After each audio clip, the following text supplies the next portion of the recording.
Thank you. Nimra, आओ बेटा आओ, बड़े अच्छे वक्त पर आई हो। जी वो तो नजर आ रहा है, अच्छे वक्त की सेलिब्रेशन भी हो रही है। निम्रा, मामा आई थी ना तो हमने ऐसी बारबेक्यू कर लिया। मलिया का पता चला कुछ?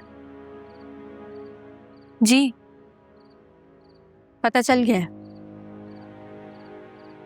कहाँ है वो? फैजाद अंकल की जिंदगी से बहुत दूर। पहेलियां क्या बुझवा रही हो? कुछ पता चला है तो बताओ हमें।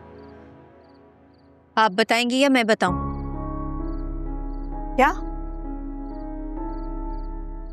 यही कि आपने अम्मी को मजबूर किया कि वो बेजाद अंकल की जिंदगी से चली जाएं, और सिर्फ उनकी जिंदगी से नहीं बल्कि मेरी जिंदगी से भी दूर चली जाए।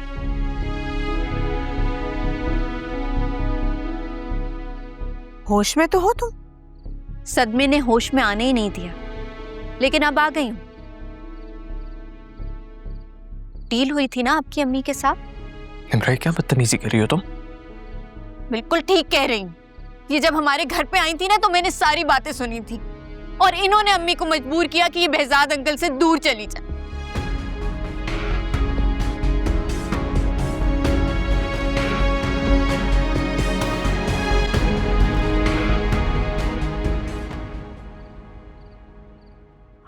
लगता है मलिहा के सदमे ने इसे परेशान कर दिया है।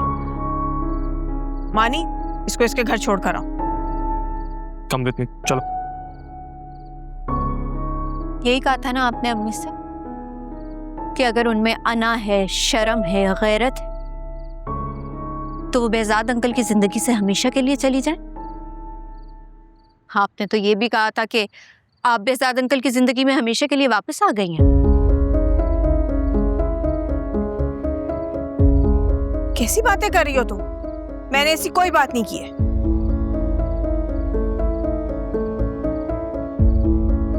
मानी की वजह से तुम्हें बर्दाश्त करी, वरना तुम्हारा हाथ पकड़ के घर से निकाल देती मैं। मानी, मैं बिल्कुल सच कह रही हूँ।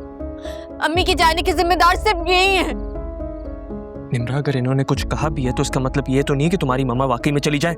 इनके बीच में जो डील हुई थी, अगर तुम सुनोगे तो तुम समझ जाओगे कि अम्मी सिर्फ अपनी मजबूरी की वजह से गई है। कैसी डील? इन्होंने अम्मी से कहा था कि अगर वो बेजाद अंकल को छोड़ देंगी ना तो ये हमेशा मुझे बेटी बना के रखेंगी, मुझे बहुत खुश रखेंगी। और तुम अम्मी को जानते हो ना, मेरी खुशी की खातिर वो कुछ भी कर सकती है। तो उन्होंने अपनी खुशी कुर्बान कर दी और हमेशा के लिए मुझसे भी दूर चली गई। झूठ बोल रही है ये लड़की।